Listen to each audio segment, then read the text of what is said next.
she had an accident while working.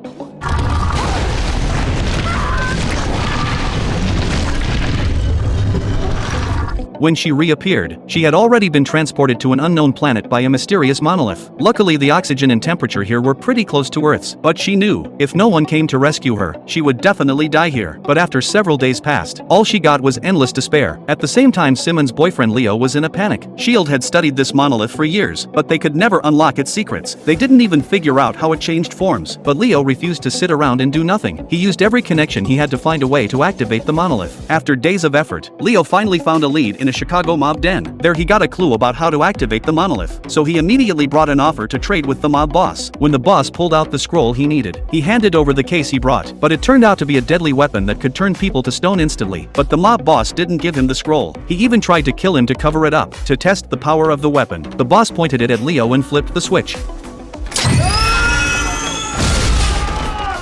But it wasn't a deadly weapon at all. It was a homemade flashbang, and just like that, Leo, all by himself, walked away with the clue to activate the monolith. After returning to S.H.I.E.L.D., he immediately unrolled the scroll, but all it had was a piece of ancient text. Clearly this result was hard for him to accept. What does it mean? Death.